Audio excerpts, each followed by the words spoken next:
నమస్తే, welcome to prime 9 come to the point.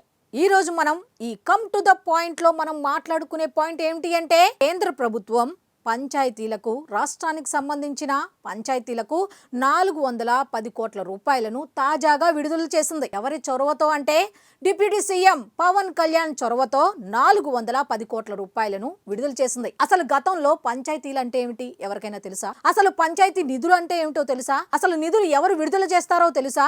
ఆ విడుదలైన నిధులను ఏం చేయాలో ఎవరికైనా తెలుసా అంటే చాలా మంది చెప్తున్న మాట ఏమిటి అంటే అసలు ఆ మాటే లేదు, ఆ ఊసే లేదు, ఆ పదమే మాకు గుర్తు లేదు అని చాలా మంది చెప్పుకున్న మాట.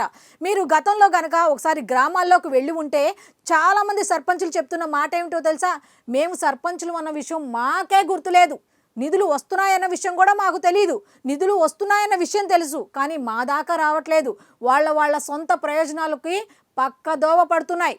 అసలు గ్రామాలు ఎలా ఉన్నాయి అంటే ఆనాటి కాలంలో రోడ్లు చూస్తే తెలిసేది. ఆనాటి కాలంలో మంచినీళ్ల కోసం ప్రజలు ఎంత ఇబ్బంది పడ్డారు అనేది తెలుసుకుంటే అసలు పంచాయతీ నిధులు ఏ విధంగా పక్కదోవ పట్టాయి అనేది తెలుస్తుంది. కానీ ఇప్పుడు అది ఉందా? అది లేకుండా చేశారు. ఎవరు అంటే ఎస్, మీరు అనుకున్నది కరెక్టే, డిప్యూటీ సీఎం పవన్ కళ్యాణ్ గారు.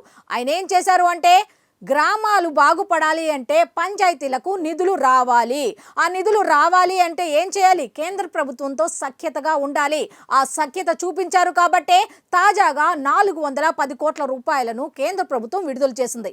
మరి ఆయన గతంలో ఏం చేశారు అనేది, ఈ గ్రామాలు ఎందుకు డెవలప్ అవ్వాలి అని అనుకున్నారు అంటే ఒకసారి దాని గురించి మాట్లాడుకుందాం.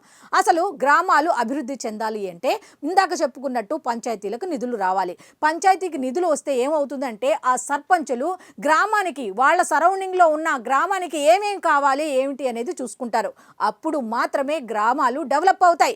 గ్రామాలు డెవలప్ అయితే ఏమవుతుంది? పట్టణాలు డెవలప్ అవుతాయి. పట్టణాలు డెవలప్ అయితే రాష్ట్రాలు డెవలప్ అవుతాయి. రాష్ట్రాలు డెవలప్ అయితేనే ఏమవుతుంది? దేశం అనేది డెవలప్ అవుతుంది. అయితే దేశం మాత్రమే అందరి దృష్టిలో ఉంటుంది కానీ గ్రామాలు ఎవరి దృష్టిలో ఉండవు. ఇలా గ్రామాల గురించి ఆలోచించే ఒకే ఒక్క వ్యక్తి, గ్రామ స్వరాజ్యం అనే ఒకే ఒక్క పదం తీసుకువచ్చిన వ్యక్తి ఎవరయ్యా అంటే డిప్యూటీ సీఎం పవన్ కళ్యాణ్ అని చాలా మంది చెప్తున్న మాట. ఇది ఎవరో విశ్లేషకులు చెప్తున్న మాట కాదు. మీరు గ్రామాలకి వెళ్తే తెలుస్తుంది. అప్పుడున్న రోడ్లకి ఇప్పుడున్న రోడ్లకి తెలుస్తుంది. అయితే ఆయన గ్రామాల కోసం ఏం చేశారు అంటే పల్లె పండుగ 1.0 అని ఒకటి స్టార్ట్ చేశారు. దాంట్లో 13,326 గ్రామ సభలు నిర్వహించి రికార్డు నెలకొల్పారు. అయితే అలాగే పల్లె పండుగ 2.0 అనేది కూడా స్టార్ట్ చేశారు. ఈ పల్లె పండుగ 2.0లో కూడా ఈ 13,326 గ్రామ సభలకు సంబంధించి ఏ విధంగా ముందుకు వెళ్ళాలి, ఏ విధంగా అభివృద్ధి పనులు చేయాలి, ఎటువంటి పనులు చేయాలి అనే దాని మీద ఇనిషియేటివ్ తీసుకొని వాటిని ఆమోదించి ముందుకు తీసుకువెళ్లారు. అయితే ఓవరాల్ ఈ పల్లె పండుగకు సంబంధించి దాదాపు 26,000కు పైగా గ్రామ సభలు నిర్వహించారు. ఆ 26 గ్రామ సభల్లో కూడా ఎన్ని గ్రామాలు బాగుపడ్డాయి అనేది ఒక్కసారి మీరు పల్లెలకు వెళ్తే తెలుస్తుంది. ఎక్కడో 4 గోళ్ల మధ్య ప్రెస్ మీట్ పెట్టుకొని ఇష్టం వచ్చినట్టు మాట్లాడటం కుదరదు. ఆయన ప్రజల మనిషి, ప్రజా మనిషి, ప్రజల కోసం పుట్టిన వ్యక్తి. అటువంటి వ్యక్తి గురించి నోటికొచ్చినట్టు మీకు తెలిసింది గోరంతా, తెలియంది కొండంతా, మీ ఆ గోరంతను పట్టుకొని ఆయన్ని రోడ్డు మీదకి లాగటం అనేది ఎంతవరకు కరెక్ట్? మీరు ప్రజల దగ్గరికి వెళ్ళండి. డిప్యూటీ సీఎం పవన్ కళ్యాణ్ ఏం చేశారో తెలుస్తుంది. చిన్న చిన్న గొడవల్ని ఆయనకు ఆపాదించి నువ్వు రావా, నువ్వు మా దేవుడివి, సామాజిక వర్గానికి చెందిన వాడివి, లేకపోతే వేరే సామాజిక వర్గానికి చెందిన వాడివి అంటూ ఇష్టం వచ్చినట్టు ఆయన్ని లాగటం కరెక్ట్ కాదు. ఎందుకు అంటే ఎక్కడ నెగ్గాలో కాదు, ఎక్కడ తగ్గాలో తెలిసిన వ్యక్తి. మొన్న కందుకూరు విషయంలో ఏమన్నారు? పవన్ కళ్యాణ్ ఏం స్పందించలా, పవన్ కళ్యాణ్ నువ్వు పట్టించుకోవా, నీకేం సంబంధం లేదా, మేము చచ్చిపోయినా రావా అంటే ఆయన చచ్చిపోయేదాకా ఆలోచించడు. ఎందుకంటే మీకేం తెలుసని ఆయన విమర్శించారు కందుకూరు విషయంలో. మీకు తెలుసా? ఆయన పరామర్శించలేదు, బాధిత కుటుంబంతో ఏమీ మాట్లాడలేదన్న విషయం మీకు తెలుసా? అంటే ఒక పని చేస్తే పబ్లిసిటీ చేసుకోవాల్సిన పని మాత్రం ఆయనకి చెయ్యరు. ఎందుకంటే ఆయనకి తెలియదు, పబ్లిసిటీ అనేది ఆయనకి నచ్చదు అని చాలామంది చెప్పుకుంటున్న మాట. అయితే మీ అందరికీ ఏంటంటే పవన్ కళ్యాణ్ 10 మందికి వచ్చి ప్రెస్ మీట్ పెట్టి ఇలా చేసాం అలా చేసాం అని చెప్పుకోవాలి. అంత అవసరం అయితే ఆయనకి లేదు అని చాలా మంది చెప్తున్న మాట. నెక్స్ట్ నెల్లూరు విషయంలో కూడా అక్కడ వాళ్ళ పార్టీకి అంతర్గత విషయాల్లో ఏదో చిన్న విభేదాలు వస్తే కొంతమంది జనసేనకు సంబంధించిన వాళ్ళు బయటకు వెళ్ళారు, దాన్ని సద్దు మణిగేలా చేశారు, మాట్లాడుకున్నారు. ఈ ఇష్యూను కూడా హైలైట్ చేస్తున్నారు. ఇది ఎంతవరకు కరెక్ట్? మీ పార్టీల్లో లేవా గొడవలు? మీ పార్టీల్లో లేవా ఈ తగాదాలు? అంటే మీలో మీరు చాలా అన్ని కప్పిపుచ్చుకోవచ్చు. ఎదుటివాడి మీద, ముఖ్యంగా పవన్ కళ్యాణ్ మీద బురద జల్లే కుట్ర చేస్తున్నారా అంటే అవును అని చెప్తున్నారు. ఈ కందుకూరు విషయంలో కూడా అసలైన విషయం ఒకటి బయటకు వచ్చింది. ఏమిటంటే ఈ పవన్ కళ్యాణ్ అనే వ్యక్తిని దారుణంగా ట్రోల్ చేయడానికి నిధులు సేకరిస్తున్నారట. దారుణంగా బయటకు తీసుకురావడానికి నిధులు సేకరిస్తున్నారట. ఎందుకు? అంత అవసరం ఏముంది? అంత నిధులు కేటాయించాల్సిన అవసరం ఏముంది? అంత నిధులు తీసుకురావాల్సిన అవసరం ఏముంది? అంత నిధులు ఇతరుల దగ్గర నుంచి అడుక్కోవాల్సిన అవసరం ఏంది? ఆ నిధులతో పేద ప్రజలకు సేవలు చేయొచ్చుగా. పవన్ కళ్యాణ్ మీద బురద చల్లటానికి మీరు నిధులు సేకరించవలసిన అవసరం ఏముంది అని చాలా మంది చెప్పుకుంటున్న మాట. నేను చెప్పే ప్రతి మాట కనుక వాస్తవం అయితే మీరు తప్పకుండా ఒక లైక్ చేయండి, షేర్ చేయండి. ఎందుకంటే ఆయన ఏం చేశారు అనేది 10 మందికి తెలియాల్సిన అవసరం ఎంతైనా ఉంది. ఎందుకంటే గొప్పలు చెప్పుకోవడం ఆయనకు రాదు కాబట్టి ఆయన చేసిన మంచి పనిని చెప్పుకోవాల్సిన అవసరం ఎంతైనా ఉంది. అంతేకాదు 13,430 ప్రాజెక్టులు కూడా ప్రారంభమయ్యాయి. అవి పూర్తయితే దాదాపు 1,00,000 మందికి ఉపాధి ఉద్యోగాలు లభిస్తాయి. ఈ విషయం తెలుసా? ఇటువంటి విషయాలు జనంలోకి తీసుకెళ్ళాలి కానీ సంబంధం లేని అక్కర్లేని విషయం కేవలం పవన్ కళ్యాణ్ పవన్ కళ్యాణ్ పవన్ కళ్యాణ్ పవన్ కళ్యాణ్ పవన్ కళ్యాణ్ మీద మాత్రమే పడితే ఎంతవరకు సాధ్యం? ఆయన 2 పార్టీల మధ్యలో ఉన్నారు కూటమి పేరుతో. ఏంటి అంటే బీజేపీ, తెలుగుదేశం పార్టీ. ఈ 2 పెద్ద పార్టీలు అయినా సరే తగ్గేదేలే అనుకున్నా ఆయన ముందుకు వెళ్తున్నారు. ఇటువంటి సమయంలో ఆయన్ని ఏదో ఒక విధంగా బయటకు తీసుకురావాలి, ఆయన పేరు వాడుకోవాలి. ఓ పక్కన చాలా మంది చెప్తున్న మాట ఏంటంటే జగన్మోహన్ రెడ్డి గారు పవన్ కళ్యాణ్ పేరు ఎత్తొద్దన్నారు, ఏదన్నా ఉంటే చంద్రబాబు నాయుడే వాడుకోమన్నారు అంటూనే పవన్ కళ్యాణ్ గారిని రోడ్డు మీదకు తీసుకొచ్చే పనిలో ఉన్నారు విపక్షాలు. అంటే అవును ఖచ్చితంగా ఉన్నారు. నిధులు సేకరించడం ఏంటి, ఆయన గురించి చండాలంగా బయటకు చెప్పడానికి నిధులు సేకరించడం ఏంటి అనేది చాలా మంది చెప్పుకుంటున్న మాట.